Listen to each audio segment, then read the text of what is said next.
Buongiorno e bentrovati a Da Voi la Linea.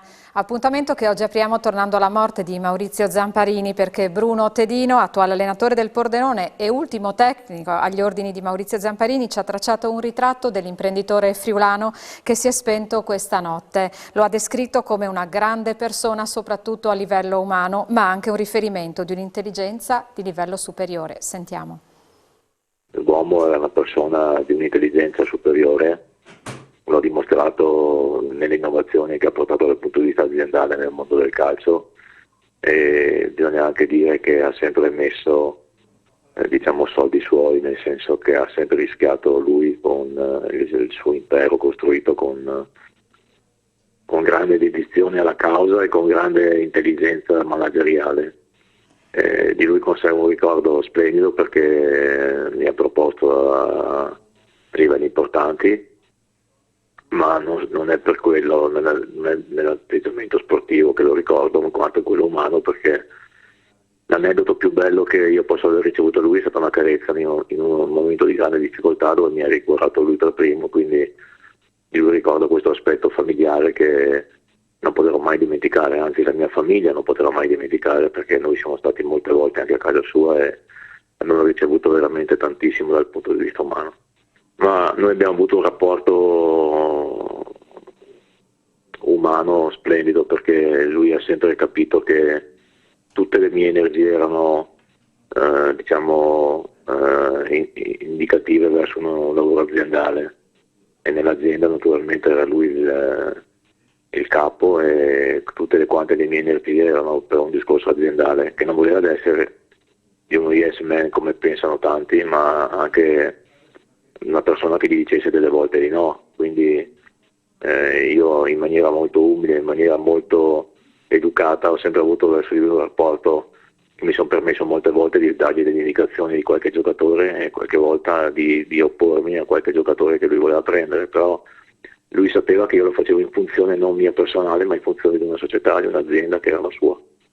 Oltre alla sua famiglia, io penso che avesse questa predisposizione a crearne un'altra in maniera manageriale, naturalmente. Quindi credo che in lui si sia spenta magari qualche luce dal punto di vista motivazionale. Ci ha guadagnato dei soldi, perché mettere dei soldi nel mondo del calcio ad oggi è molto difficile, molto duro, molto dispendioso. Credo che oltre alla sua famiglia lui sinceramente avesse il mondo del calcio come riferimento, ecco. No, il calcio ha perso, secondo me, una persona che si è sempre esposta. Non ce ne sono più come lui, ce ne sono pochissimi.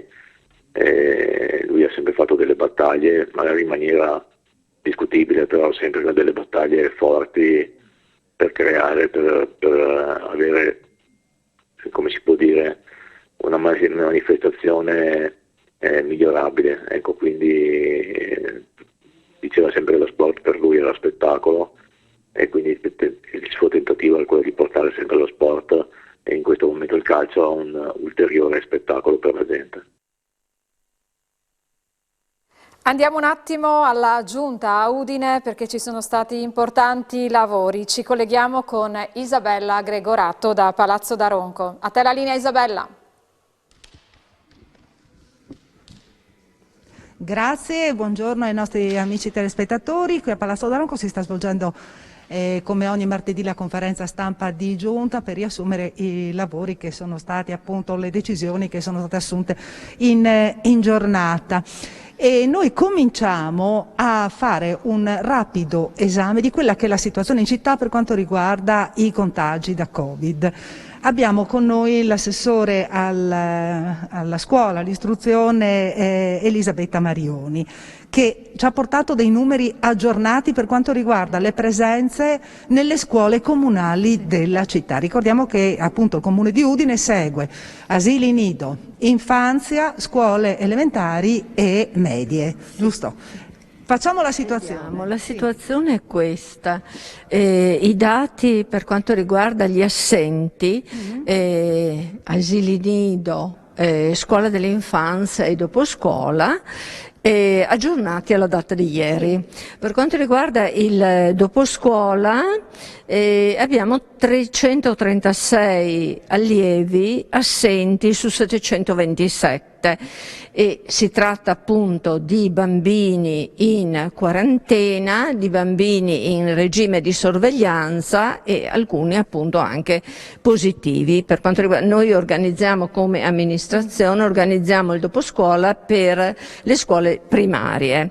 E in merito agli asili nido invece 30 sono alla data di ieri bambini assenti nei nostri 4 asili comunali. Io do il dato proprio per gli asili comunali. Sì. Per quanto riguarda la scuola dell'infanzia, invece gli assenti sono risultati 310 su 1006, questi dati aggiornati. Ecco, quindi possiamo dire che per quanto riguarda i bambini, gli adolescenti, la situazione è in leggero miglioramento per quanto riguarda le Sembrerebbe in leggero miglioramento, soprattutto per quanto riguarda i dati del doposcuola. Però l'andamento è sempre molto altalenante e io mi auguro che rimanga così e che diminuiscano il numero degli assenti. Vi devo dire soltanto il dato impressionante per me della scorsa settimana, di venerdì della scorsa settimana 21, addirittura avevamo 456 assenti al doposcuola su 727. Probabilmente nella scorsa settimana, come si è detto, si è anche toccato il picco e quindi questo è il dato. Gli uffici dell'istruzione lavorano veramente in modo eccezionale, oltre l'orario naturalmente. Anche perché devono organizzare. Certo, devono organizzare, devono seguire i tracciamenti in collaborazione con le scuole, c'è un'ottima collaborazione con i dirigenti scolastici e quindi non ci resta altro che avere fiducia, ecco, secondo me, che la situazione migliori. Bene, ringraziamo l'assessora all'istruzione Elisabetta Marioni e con noi c'è anche il vice sindaco Loris Michelini che come sempre nel corso delle conferenze stampa di giunta fa la parte del leone, perché a Udine c'è un mare di iniziative per quanto riguarda lavori pubblici. Oggi si parla di piste ciclabili. Ne avevamo già parlato di questi 5 chilometri, adesso che novità ci sono? Allora, noi dobbiamo presentare entro il 7 di febbraio l'adesione a 1.400.000 euro che il Ministero ci potrebbe assegnare se presentiamo appunto l'adesione con i progetti per realizzare le ciclabili di collegamento tra i poli intermodali e le stazioni così chiamate, le sedi universitarie. Noi nel frattempo, siccome abbiamo il biciplan già redatto, che dobbiamo approvarlo a breve, abbiamo già individuato alcuni percorsi fattibili perché il decreto parla di 2 chilometri da farsi entro il 2023 e gli altri 3 entro il 2026. Noi saremo in grado di poter farne di più. Se qualche comune, sede universitaria, non volesse partecipare, si sentono voci anche in questo, cosa fa il Ministero? Siccome il quadro è completo a livello nazionale, dirà alle sedi che vogliono partecipare: volete fare chilometri in più? Vi diamo i soldi, noi siamo pronti anche per quello. Stiamo lavorando con gli uffici, in questa prima fase abbiamo individuato un tragitto che porta praticamente dalla stazione dei treni, ovvero dalla stazione centrale, attraverso appunto la parte sud in via della Madonetta per poi arrivare alla sede di via Pozzuolo della Servadei, che è una sede universitaria, attraverso un percorso ovviamente che attraversa Alledra lungo il lato sud dell'ex caserma Piave, dove non dimentichiamoci andremo a fare il bosco urbano, quindi sarà anche un aspetto diciamo di tipo naturalistico, attestandosi su via Lubignacco, attraversando poi anche quella parte in cui noi andremo a fare l'altra pista ciclabile che collega Piazzale Cella con Cargnacco, la passiamo e andiamo direttamente in via Agrigento, via San Paolo e poi via Pozzuolo, fino ad arrivare giù fino alla Servadei. E questo questo è un tratto che già quello ci coprirebbe 5 chilometri. In più abbiamo ipotizzato, nel caso in cui ci fossero altri fondi, abbiamo dei progetti già abbastanza praticabili, che sono quello di via della Faula, via Martignacco, sede dei Rizzi, per un totale di 2,2 km, poi la sede universitaria dei Rizzi dall'altra parte presso la sede di via Chiusaforte, quindi perché anche l'ospedale è una sede universitaria, no? E anche lì è 1,2 km, più il collegamento che si potrebbe fare tra via Chiusaforte, via Ampezzo e piazzale Diacono. Quindi comunque questi sono ancora lì, cioè le idee ci sono. L'importante è capire che cosa decideranno in generale e quindi voi siete pronti a partire. Sì. Bene, ringraziamo il vice sindaco di Udine Loris Michelini, restituisco la linea allo studio e poi ci sentiamo fra qualche minuto per ulteriori aggiornamenti qui da Palazzo Daronco. Grazie Isabella, noi torniamo per un attimo al tema della pandemia perché ci è appena giunta conferma che la sottovariante Omicron, quella denominata comunemente Omicron 2, è arrivata in Friuli Venezia Giulia. I casi segnalati all'Istituto Superiore di Sanità sono 5, 2 a Udine, 2 a Trieste e 1 a Gorizia. Lo ha confermato a Telefriuli Marco Gerdol, genetista ricercatore dell'Università di Trieste. Il Friuli Venezia Giulia è una delle 9 aree italiane nelle quali è stata finora rilevata la presenza della sottovariante Omicron 2. Ci fermiamo per un attimo per la pubblicità e ci ritroviamo subito dopo.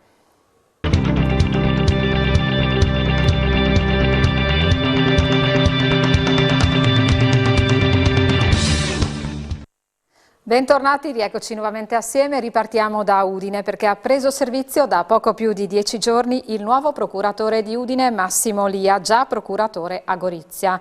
In questi 10 giorni ha già avuto modo di analizzare la realtà udinese raccordandosi con il lavoro fatto da Claudia Danelon che lo ha preceduto. Ci colleghiamo dal suo ufficio con Hubert Londero che è in sua compagnia. A te la linea Hubert. Buongiorno, siamo qui nell'ufficio di Massimo Lia, il nuovo procuratore della Repubblica di Udine. Il dottor Lia viene da Gorizia, ha preso possesso del suo ufficio pochi giorni fa. Dottore, quali saranno le linee su cui focalizzerete la vostra azione?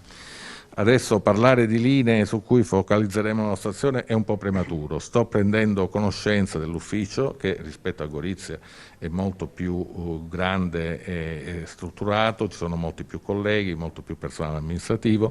Sto piano piano conoscendo tutti quanti, prendendo cognizione delle attività in corso di svolgimento e ragionevolmente nel giro di qualche settimana, insomma, sarò in grado poi di sviluppare le linee di azione della Procura. Per quanto riguarda la struttura, come ha trovato Udine anche in raffronto a Gorizia? La struttura è molto più ampia come personale, vista la enorme differenza anche di territorio che c'è fra la Procura di Gorizia e la Procura di Udine. Certamente anche qua c'è della sofferenza dal punto di vista del personale, c'è una vacanza del personale amministrativo di circa il 30% e abbiamo vacanze nel ruolo dei magistrati di 3 unità. Per quanto riguarda i magistrati, le vacanze sono in via di, spero, breve risoluzione perché un'unità la dovremmo recuperare a breve con una procedura di trasferimento in corso e confidiamo che le altre unità possano essere coperte con i nuovi concorsi. Per quanto riguarda il personale amministrativo le procedure sono un po' più lunghe, ma io vengo da una procura dove avevo ormai negli ultimi tempi circa il 60% di scopertura del personale amministrativo, siamo riusciti comunque ad andare avanti pur tra enormi difficoltà, quindi questa scopertura di personale amministrativo che c'ha la Procura di Udine, che è circa la metà, insomma la riusciremo a gestire con minore difficoltà, sperando ovviamente sempre che dal Ministero arrivi il personale utile a coprire questi posti vacanti. Un tema di cui dovete per forza occuparvi sarà quello dell'immigrazione. A Gorizia forse è più intensa, ma appunto i confini sono molto più piccoli e a Udine ci sono 2 stati confinanti. Che differenze di azione ci sono? Ma non credo che ci siano delle differenze sostanziali dal punto di vista dell'attività giudiziaria per il contrasto all'immigrazione clandestina e a coloro che favoriscono l'immigrazione clandestina. A Gorizia, diciamo, c'era come problematica più significativa dal punto di vista penale la presenza del CPR, che ha creato delle situazioni oggetto di indagine anche piuttosto gravi, cosa che non c'è invece nella provincia di Udine. Certamente comunque nella provincia di Udine, vista anche la vastità dei confini, c'è una grossa situazione di flussi di immigrazione clandestina su cui comunque hanno lavorato e stanno lavorando molto bene le forze dell'ordine per la necessaria attività di contrasto e certamente proseguiremo su questa linea. Un altro tema è quella dell'infiltrazione della criminalità organizzata. Qual è la situazione? Guardi, è prematuro che io parli di questa situazione nel circondario di Udine, visto che sono pochi giorni che ho preso servizio. Ovviamente sto prendendo cognizione delle varie situazioni dai colleghi e dalle altre istituzioni. In ogni caso, per quanto riguarda la criminalità organizzata, diciamo, infiltrazioni, criminalità organizzate di tipo mafioso, c'è la direzione distrettuale antimafia di Trieste che è certamente molto attenta a questo fenomeno. Per quanto riguarda le indagini su eventuali illeciti riguardanti i bonus, i ristori, le ristrutturazioni, il 110, avete delle attività in corso? Ovviamente le posso rispondere in via assolutamente generale. Stiamo monitorando molto attentamente questa tipologia di attività perché sappiamo benissimo che quando ci sono importanti risorse economiche che vengono destinate a, diciamo, aiutare chi ha subito dei danni a causa di questi fenomeni, in particolare della pandemia, si scatenano anche altri appetiti e le truffe sono all'ordine del giorno. Quindi è un fenomeno che assolutamente teniamo sotto controllo insieme chiaramente alle forze dell'ordine preposte proprio al contrasto di questo tipo di attività illecita. Un'ultima domanda, tante procure in Italia stanno lavorando su personale anche e soprattutto sanitario privo della vaccinazione e che comunque non è stato sospeso. Avete delle indagini in corso anche qua su questo fronte? Per quanto riguarda questa tematica, diciamo, noi ovviamente ci interessiamo esclusivamente degli aspetti penali. Gli aspetti penali sono tutto sommato limitati almeno in questo territorio, certamente ci sono delle indagini in corso su quei fenomeni che purtroppo si sono palesati in questo settore, soprattutto per falsi Green Pass e cose del genere. Sicuramente l'attenzione è massima su questo filone. Per quanto riguarda invece l'obbligo e la violazione all'obbligo di vaccinazione, sono allo Stato sanzionati solo con sanzioni amministrative, quindi non interessano l'attività della Procura della Repubblica. Grazie dottor Lia, qui da Via Lovaria è tutto, a voi la linea.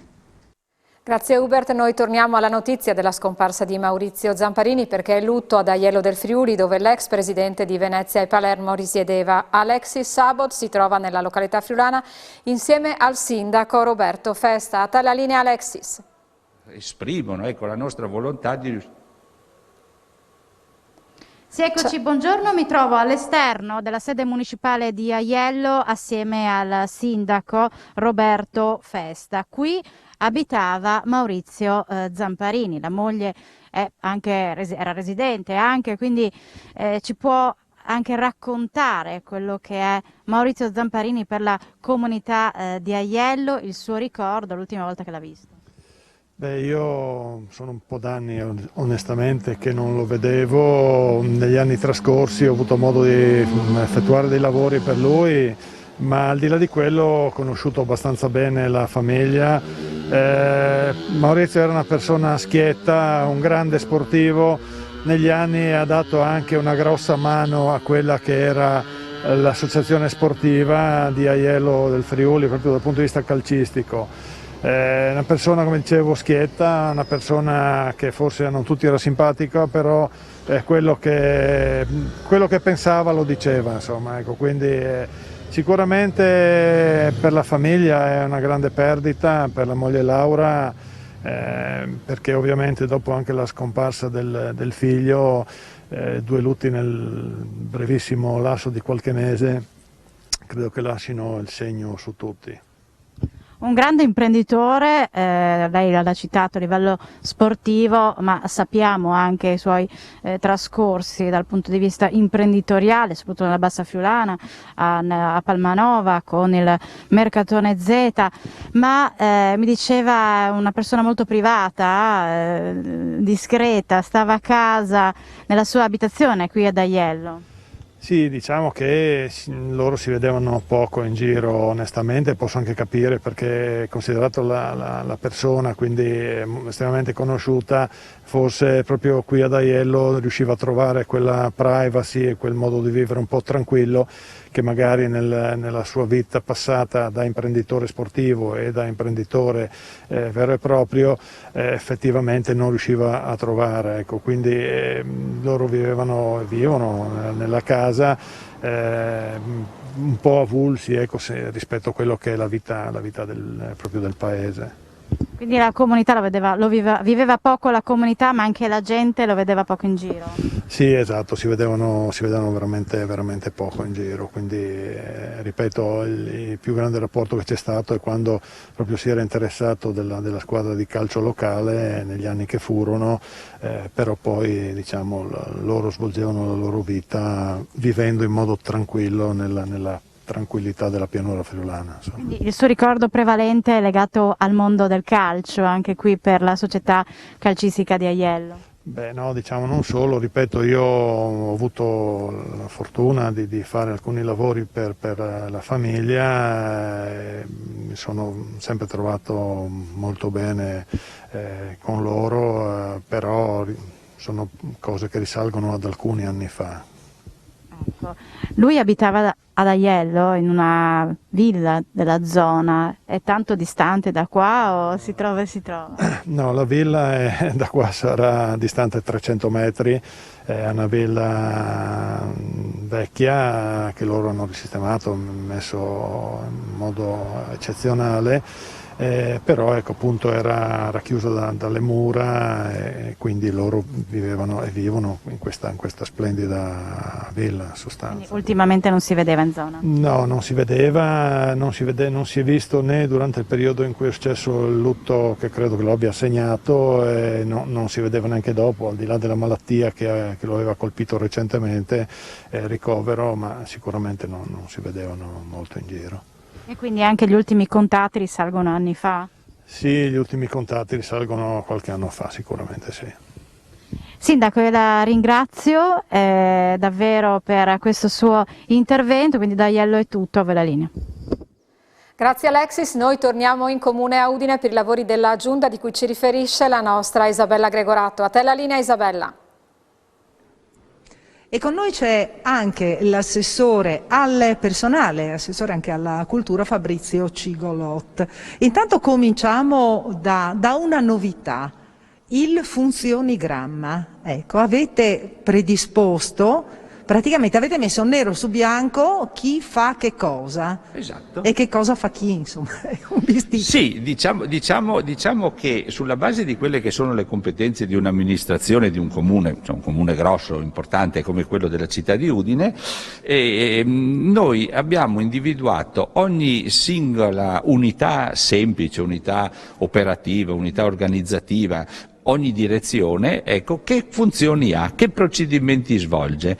L'ufficio economato sappiamo che cosa fa, però abbiamo messo proprio voce per voce tutte quelle che sono le attività che questo ufficio svolge, faccio per dire un nome X. Quindi c'è questa mappatura, sono tantissime le articolazioni, abbiamo tante direzioni, abbiamo tante unità organizzative, operative, eccetera. Abbiamo fotografato funzionalmente quello che viene svolto. Questo ci consente di innanzitutto avere la mappa esatta delle attività e dei compiti che ciascuno svolge, ma anche di evitare doppioni. funzioni, ma anche favorire le relazioni, perché magari attorno a una stessa opera, dico un'opera pubblica, intervengono sì gli uffici tecnici, ma anche le manutenzioni, anche che so la polizia locale per le autorizzazioni, quindi bisognava mettere un po' in rete e questa mappatura è stata fatta, ecco. Era prevista dai regolamenti, ancora non c'era e adesso c'è.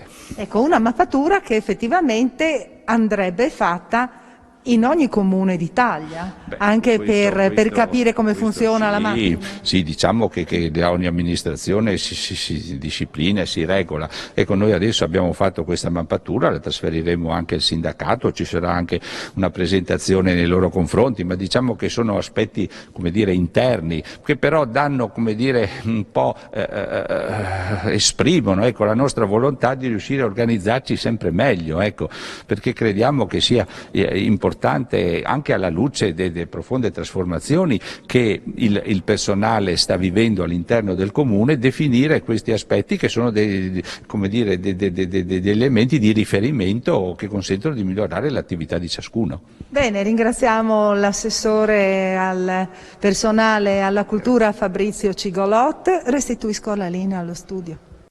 Grazie ancora Isabella. In chiusura vi ricordo che c'è giunta conferma che la sottovariante Omicron, quella denominata comunemente Omicron 2, è arrivata in Friuli Venezia Giulia. I casi segnalati all'Istituto Superiore di Sanità sono 5, 2 a Udine, 2 a Trieste e 1 a Gorizia. Lo ha confermato a Telefriuli Marco Gerdol, genetista ricercatore dell'Università di Trieste. Il Friuli Venezia Giulia è una delle 9 aree italiane nelle quali è stato finora rilevata la presenza della sottovariante Omicron 2. E con questo chiudiamo qui la puntata di oggi di A Voi la Linea. Vi auguro un buon pomeriggio.